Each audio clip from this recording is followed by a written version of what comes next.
안녕하세요. 오늘도 사연살롱을 찾아주셔서 감사합니다. 30대 후반 여성이에요. 요즘 흔히들 축복을 기원하는 의미로 꽃길만 걸으세요 라고 말하잖아요. 요즘 저는 정말 매일같이 꽃길만 걸으며 살고 있답니다. 제가 화원을 하고 있거든요. 불과 몇 년 전까지만 해도 저는 혈액암 말기로 3개월 시한부 판정을 받고 자포자기한 상태였어요. 그랬던 제가 이렇게 완치가 돼서 꽃길을 걷게 될 줄 누가 알았겠어요. 고생 끝에 낙이 온다고 그 말이 헛된 말은 아니었던 모양이에요. 그럼 지금부터 기적 같은 저의 인생 사연을 들려드릴게요. 제 인생의 진로가 결정된 건 중3 여름이었어요. 새벽녘 화장실에 가려고 눈을 떴던 저는 모처럼 출근 준비를 하는 아빠와 마주치게 되었어요. 당시 수출을 주로 하던 시계 공장을 운영하던 아빠는 한동안 일감이 없어서 공장 문을 닫고 있었는데 다행히 큰 계약을 따내서 다시 공장을 열게 되었거든요. 아침도 거른 채 신이 나서 이른 출근을 준비하는 아빠를 보니 덩달아 저도 신이 나더라고요. 그런 저를 보고 아빠가 그러셨어요.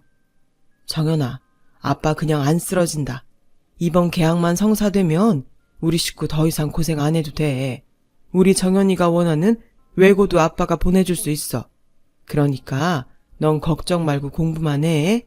뒤는 이 아빠가 확실히 밀어줄 테니까. 아빠 믿지? 오랜만에 환하게 웃던 아빠의 모습은 그게 마지막이었어요. 해도 뜨기 전에 출근을 했던 아빠가 저녁 무렵 싸늘한 주검이 되어 돌아왔거든요.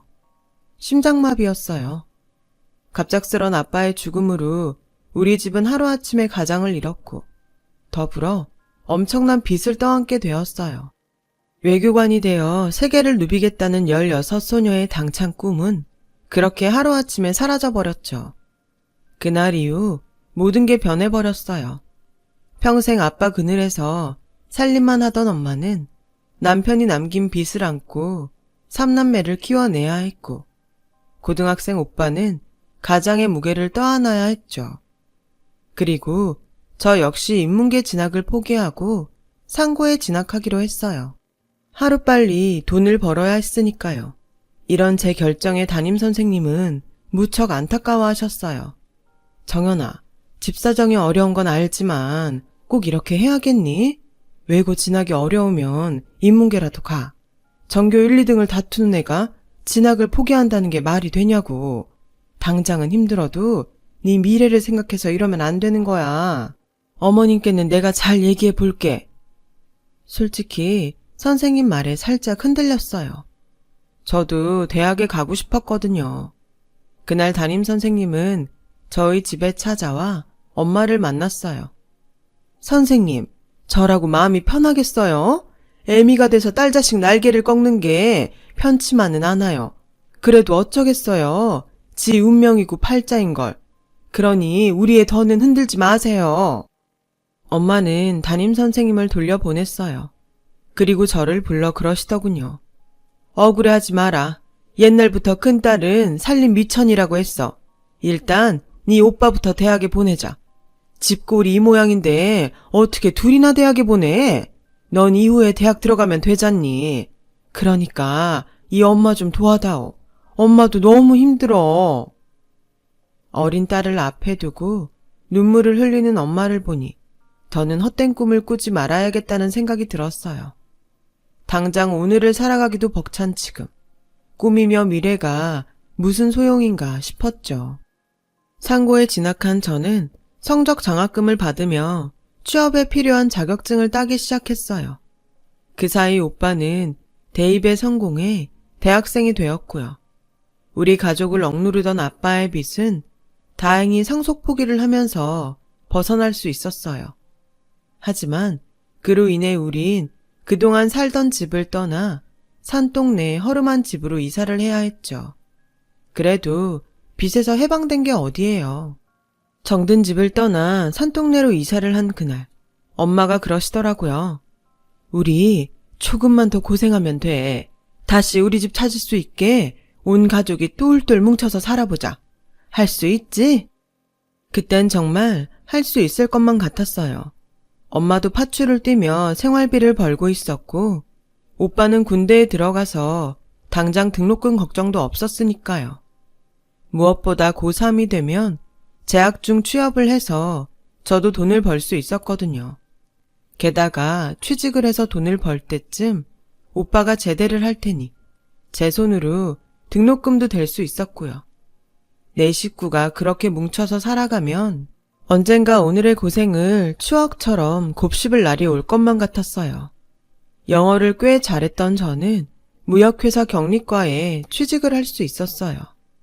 딱히 제가 회사에서 영어를 쓸 일은 없었지만 그래도 거래처에서 걸려오는 전화를 담당자한테 연결해줘야 하는 일도 종종 있어서 제 영어 실력이 도움이 되기는 했어요. 얼마 뒤 제대한 오빠는 복학을 했고 일부 학비는 장학금을 딴 덕분에 학비 부담은 조금 덜했죠. 정연아, 장남으로서 너한테 면목이 없다. 대신 오빠가 취업만 하면 그땐 오빠가 너 대학 보내줄게. 사실 공부는 네가 나보다 잘했잖아. 그러니까 그때까지만 참고 버티자. 오빠는 동생이 번 돈으로 대학에 다니는 걸 미안해했어요. 그 마음은 표정에 고스란히 묻어났죠. 그렇게 3년 뒤 오빠는 졸업 후 바로 대기업에 취직을 했고 드디어 저도 오빠 등록금 마련해서 해방이 됐어요. 이제야 숨 쉴 틈이 생겼구나 했는데 글쎄 여동생이 사고를 쳤지 뭐예요. 뭐? 임신? 너 미친 거 아니야? 도대체 누구야? 널 그렇게 만든 게 누구냐고. 수능 시험을 마치고 집 근처 패밀리 레스토랑에서 알바를 하던 여동생이 느닷없이 임신을 했다며 울먹였어요. 엄마랑 오빠가 알면 자긴 죽는다며 어찌나 울어대는지 정신이 없었죠. 근데 언니, 나 그 사람 많이 사랑해. 그 남자랑 살고 싶어. 언니가 도와줘. 고작 19살밖에 안 된 동생이 무려 17살 차이나 나는 점장과 결혼을 하겠다는데 정말 기가 막혔죠. 게다가 남자가 벌어놓은 돈도 없고 신혼도 월세 원룸에서 시작하겠다니 언니로서 억장이 무너지더라고요. 그렇다고 무작정 반대만 할 수도 없었어요. 여동생의 결심이 확고해서 여차하면 남자랑 야반 도주라도 벌일 각오였으니까요. 결국 제가 나서서 엄마랑 오빠한테 상황을 설명했어요. 오빠는 그 자식을 미성년자 성범죄로 경찰에 신고하겠다고 길길이 뛰었고 엄마는 딸 자식 신세 망쳤다고 땅을 치며 한참을 우셨죠. 그 와중에도 여동생은 팔로 지 배를 감싸 안곤 애도 낳을 거고 그 남자랑 결혼도 할 거라며 악을 썼어요. 애까지 가진 상황에 뭘 어쩌겠어요. 결국 여동생은 고등학교 졸업식을 마치고 바로 결혼 준비를 시작했어요. 부모 형제도 없이 혼자 살고 있던 남자는 통장에 돈백도 없는 상태로 결국 결혼식과 신혼살림 모두 우리 집에서 떠맡아야 했어요. 당시 오빠는 이제 막 취직을 한 상태라서 여력이 없었고 일용직인 엄마도 마찬가지였어요. 결국 대학 가려고 모아둔 제 적금을 해약해야만 했죠. 저에게 있어서는 꿈이 사라지는 순간이었지만 철없는 여동생은 웨딩드레스를 고르느라 신이 나 있더라고요. 그 모습을 보니 솔직히 화가 났어요. 이지지배야, 이 돈이 어떤 돈인 줄 알아? 네 언니 꿈이고 미래였다. 목구멍까지 이 말이 차올랐지만 행복한 표정의 여동생 앞에서 저는 끝내 한마디도 하지 못했어요. 제가 참 바보 같았죠. 동생의 결혼식이 끝나고 한동안 저는 허탈한 마음으로 보내야 했어요. 마음에 틈이 생긴 탓이었을까요? 그동안 치열하게 살아오느라 애써 억누르고 있던 감정들이 폭발해 우울증이 찾아왔지 뭐예요. 모든 게 귀찮고 몸이 축 처지는 게 제 몸이 제 몸 같지 않았어요. 이러다 죽겠다 싶더라고요. 이런 제 모습을 보다 못한 같은 부서 언니가 상담 치료를 받아보라며 명함 한 장을 주더라고요. 젊은 의사들이 모여서 만든 곳이야. 가정의학과, 외과, 정신과 선생님들이 조인해서 만든 병원인데 가정집에 꾸며놔서 카페 같은 분위기더라고. 일단 편한 마음으로 상담부터 받아. 증상이 심하면 신경정신과로 연결도 해준다더라. 식구들만 챙기지 말고 이젠 네 자신도 좀 챙겨. 나중에 후회하지 말고. 알겠니?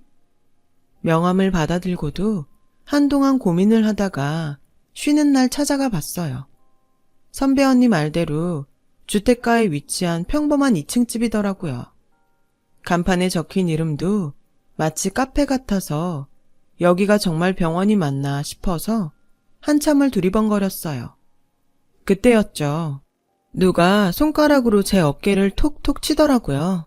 놀라서 돌아봤더니 젊은 남자가 저를 보고 싱긋 웃더군요. 들어가서 차 한잔 하고 가세요. 여기 커피가 아주 죽여요. 남자는 주저하는 저를 다짜고짜 안으로 데리고 들어갔어요. 인테리어도 그렇고 목가적 분위기의 카페 같더라고요. 다른 게 있다면 메뉴판이 없다는 것 정도였죠. 여기 카페예요? 병원인 줄 알았는데. 왜요? 어디 아프세요? 증상을 말씀하시면 처방해 드릴게요. 제가 바리스타 자격증 외에도 전문의 면허도 있거든요. 남자의 가벼운 농담에 어느새 긴장이 풀린 저는 폭신한 소파에 앉아 상담을 하게 되었어요. 상담이라기보다는 남자와 커피를 사이에 두고 대화를 나눈 거였죠. 편안한 병원 분위기 때문인지 아니면 자연스럽게 대화를 이끌어가는 남자의 능력 때문인지 모르겠지만 그날 전 살면서 누구에게도 말하지 못했던 제 감정을 꺼낼 수 있었어요. 그렇게 시작된 상담은 이후로도 매주 토요일마다 이어졌고 그러는 사이 저는 이전보다 더 밝은 모습으로 생활할 수 있게 되었어요. 누군가와 대화를 할 수 있다는 게 이렇게 신나고 즐거운 일인지 그동안 왜 몰랐을까 하는 생각이 들더라고요. 그렇게 6개월 정도 지난 어느 날 남자가 제게 그러더라고요. 이제 더 이상 여기 안 오셔도 돼요. 그 말을 듣는데 기쁘기보다는 왠지 서운하고 허전한 마음이 들더라고요. 그래서 아무 말 못하고 주저하고 있었는데 대신 이젠 저랑 밖에서 만나요. 의사와 환자 말고 남자랑 여자로. 우리 연애하자고요. 싫어요? 아니요, 안 싫어요. 좋아요. 근데 왜라뇨? 정연 씨가 좋으니까요. 내가 좋다는 그 말에 머릿속에서 종이 울리는 것 같았어요. 살면서 처음 느끼는 감정이었죠. 20대 끝자락에 처음 만난 사랑에 저는 정신없이 사로잡혀 버렸어요. 그리고 정신을 차렸을 땐 이 사람 없는 인생은 생각조차 할 수 없을 것만 같았죠. 내가 번 돈으로 나를 빛내줄 옷을 사고 샵에서 난생 처음 펌도 했어요. 가족이 아닌 오직 날 위해서요. 그동안 내가 번 돈으로 밑빠진 독을 채우느라 경험하지 못했던 것들을 이 남자로 인해 할 수 있었어요. 이제야 좀 사는 게 사는 것 같았어요. 그렇게 행복한 날들이 이어졌고 남자로부터 청혼을 받았어요. 근데 막상 청혼을 받고 보니 걱정이 앞서더라고요. 의사랑 결혼하려면 열쇠는 몇 개는 준비해야 한다는 등 말들이 많았으니까요. 열쇠? 열쇠는 뭐 하려고? 설마 촌스럽게 아파트에 수입차, 병원까지 혼수를 해오려는 건 아니지? 어쩌냐? 안타깝게도 우리 부모님은 공짜라면 질색을 하는 분들이거든. 그러니까 쓸데없는 걱정하지 마. 돈 보고 결혼할 생각이었다면 너 말고 다른 여자랑 했을 거야. 난 남은 인생을 같이 살고 싶은 여자를 고른 거거든. 그게 너고. 제 사정을 누구보다 잘 아는 그는 최대한 부담을 주지 않으려고 했어요. 그래도 결혼이 어디 상대의 배려만으로 가능한 일인가요? 많지는 않지만 그동안 새로 부어온 적금도 있고 투잡을 뛰면서 틈틈이 모아둔 비상금도 조금 있어서 혼수 정도는 가까스로 준비할 수 있겠다 생각했어요. 그래서 일단 엄마한테 얘기를 해두려고 했어요. 그런데 마침 잘 왔다. 너 돈 좀 있지? 네 오빠 결혼한다는데 돈 나올 구멍은 없지? 엄마가 아주 미치겠다. 집은 네 오빠가 전세금 대출 받아서 장만한다지만 그 밖에 돈 들어갈 데가 한둘이니? 그래, 너 얼마나 갖고 있어? 엄마, 사실 그게 말이야. 나도 결혼할까 하는데. 결혼? 남자도 없는 애가 무슨 결혼? 너 오빠 결혼하는데 돈 내놓기 싫어서 그러는 거니? 너 시집갈 때 돈 안 해줄까 봐? 걱정 마. 누가 네 돈 띄어먹는데? 엄마, 그게 아니라 그동안 만나온 사람이 있어. 내가 상담받던 병원 의사인데 결혼하재. 안 그래도 엄마한테 인사드리러 온다고 그랬어. 의사? 너 어디 잘못된 거 아니니? 네 주제에 무슨 의사랑 결혼을 해? 우리 형편에 무슨 수로 의사 사위를 들이냐고. 정신 차려 이거사. 혼수 따지고 그러는 집 아니야. 아니긴 뭐가 아니야. 네 면전에 대고 이거 해와라 저거 해와라 그러겠어? 넌 그 나이 먹도록 어쩜 그렇게 세상 물정을 모르니? 암튼 지금은 네 오빠 장가 보내는 것만으로도 벅차니까 넌 나중에 얘기해. 결혼도 순서가 있는 거야. 막말로 네가 급하니? 네 오빠가 급하지. 게다가 한 해에 자식 둘 결혼시키면 주위에서 욕해. 그러니까 일단 가진 거 있으면 다 내놔봐. 네 오빠 장가부터 보내야지. 하필 오빠 결혼이랑 겹치는 바람에 제 결혼은 다음으로 밀리게 됐어요. 하지만 그보다 문제는 돈이었죠. 오빠 결혼하는데 주고 나면 정작 제 결혼 자금은 없으니까요. 내 결혼 미루는 건 어쩔 수 없지만 결혼 자금은 못 내줘. 내년이든 후년이든 나 결혼할 때 써야 된다고. 미안하지만 이번엔 돈 못 해줘. 정연아, 오빠가 급해서 그래. 집 때문에 대출이니 뭐니 싹싹 긁어서 수중에 돈백도 없어. 일단 내 결혼부터 하고 너 결혼할 때 이자까지 붙여서 갚을 테니까 제발 오빠 한번 살려주라. 정말 해줄 거지? 나 이 돈 없으면 정말 결혼 못해. 오빠 믿는다.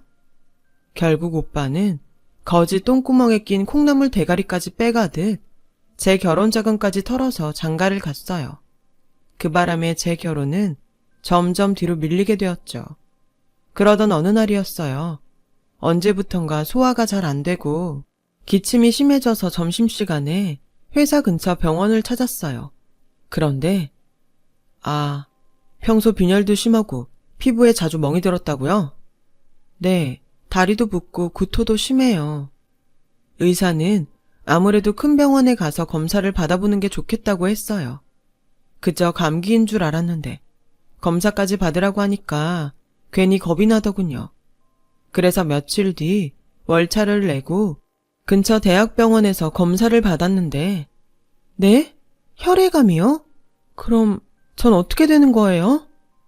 왜 병을 이렇게 키우셨어요? 그동안 전조증상도 있었을 텐데.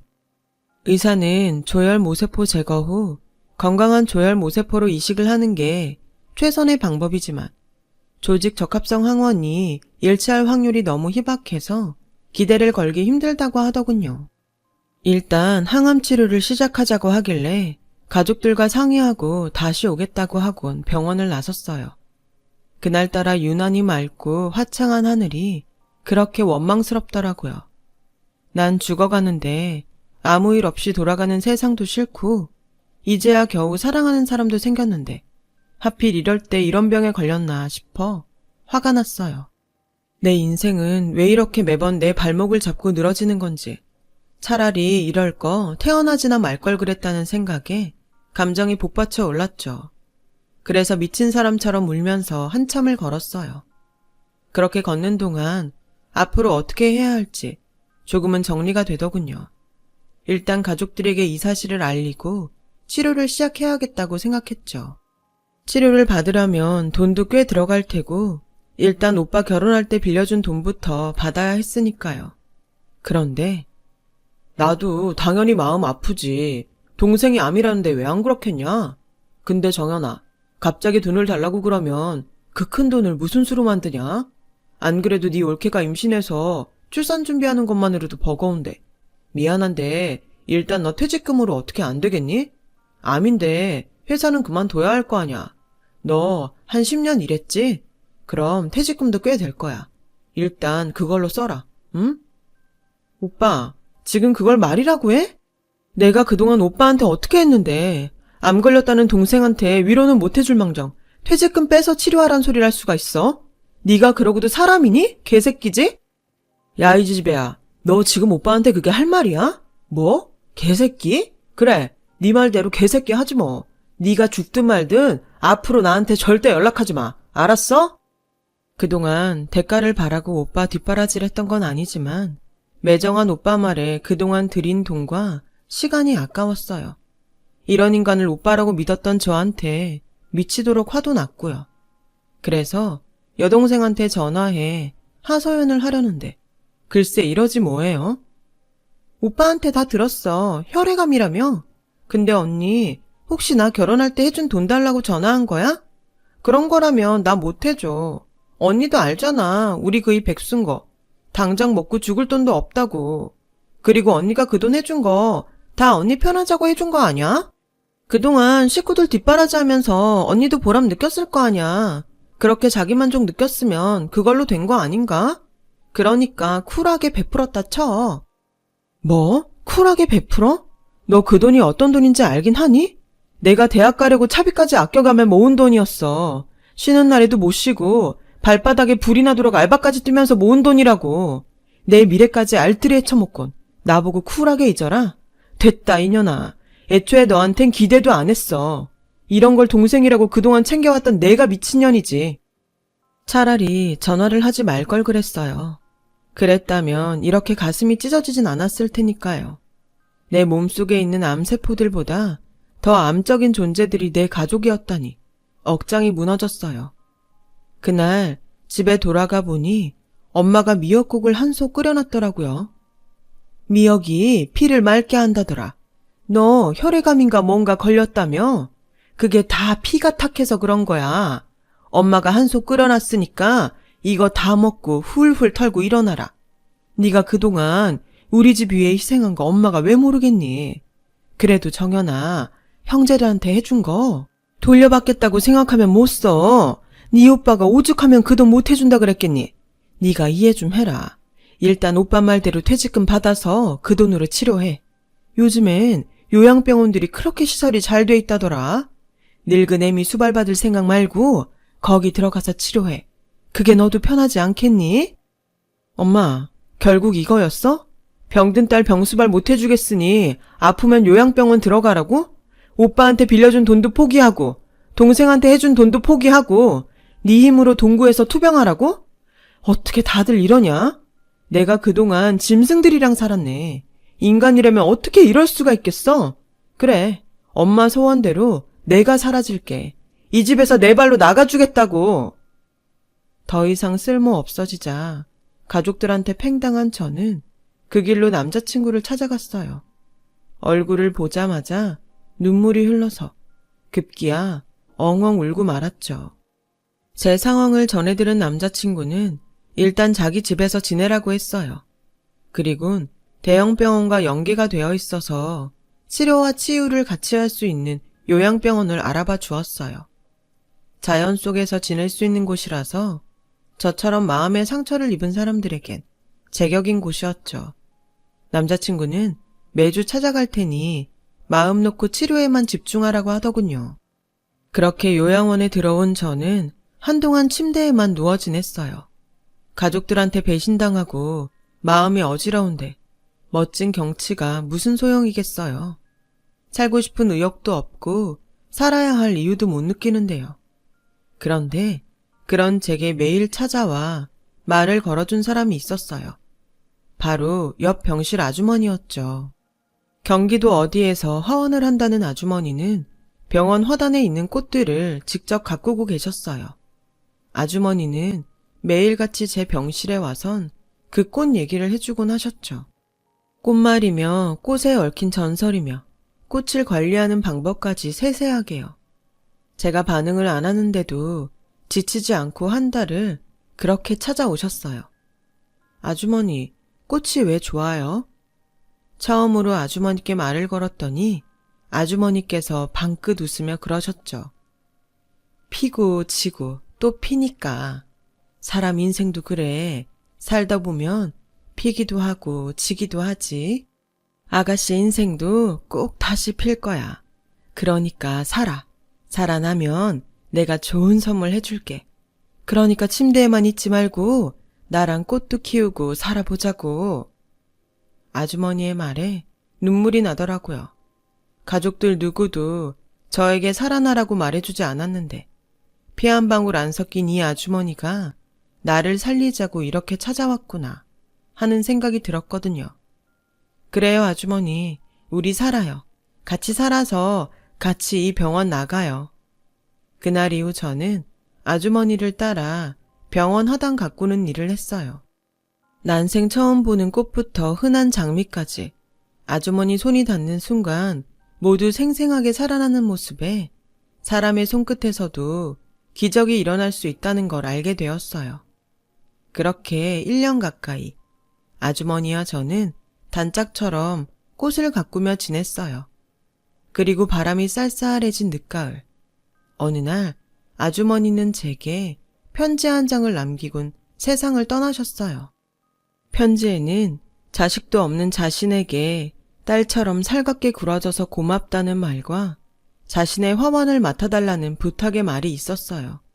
덕분에 마지막까지 행복했다면서요.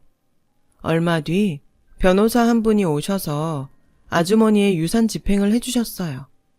은행 잔고와 현물 재산들은 모두 지정된 시설과 주변 지인들에게 남겼고 저에게는 화원을 남겨주셨다고 하더라고요. 생각지도 못한 화원을 갖게 된 저는 아주머니와의 약속대로 살아야겠다는 생각이 강해졌어요. 그래서 아주머니의 화원을 지키고 손수 꽃을 키우겠다는 꿈도 생겼죠. 그래서 면회온 남자친구한테 부탁해 화훼 관련 책들을 보내달라고 했어요. 아주머니한테 말로 들었던 것들을 떠올리며 꽃에 빠져 살았어요. 그리고 1년 뒤 저는 드디어 완치 판정을 받을 수 있었어요. 퇴원 후 남자친구와 함께 지내게 된 저는 아주머니로부터 받은 화원에 찾아가 보았어요. 생각했던 것보다 규모가 너무 커서 이런 걸 내가 받아도 되나? 덜컥 겁이 나더라고요. 화원 안의 꽃들은 아주머니한테 부탁을 받은 분들이 그동안 관리를 하셨더라고요. 아주머니께서 유산을 남겨준 분들이었죠. 그분들 도움으로 저는 조금씩 화원 일을 배워갈 수 있었고 몇 년이 흐른 지금 엄청난 규모의 화원으로 거듭날 수 있었어요. 그 사이 저는 결혼도 하고 딸아이도 출산해 육아와 화원 일을 병행하고 있어요. 그런데 얼마 전 그동안 연락을 끊고 살았던 가족들이 화원으로 저를 찾아왔더라고요. 지역방송에서 제가 화원 주인으로 나온 걸 봤다나요? 엄청난 규모의 화원을 본 가족들은 마치 먹잇감을 찾은 하이에나들처럼 다시 제게 달라붙기 시작했어요. 염치라고는 엿장수한테 엿바꿔먹은 파렴치한 인간들이었죠. 엄마는 또다시 가족 타령을 해대며 나이 드니 아들보다 딸이라며 이제 병도 다 나았으니 엄마랑 같이 살자고 하더라고요. 미쳤어요? 제가 당신이랑 살게? 병든 딸 버리는 매정한 사람한테 효도할 호구는 없어요. 제발 뿌린 곳에 가서 거두세요. 그리고 오빠, 그 사이 돈은 많이 모았어? 나랑 정산해야 할 돈이 그 사이 이자가 많이 불었는데 감당할 수 있겠어? 나 그건 1원도 안 깎아줄 거야.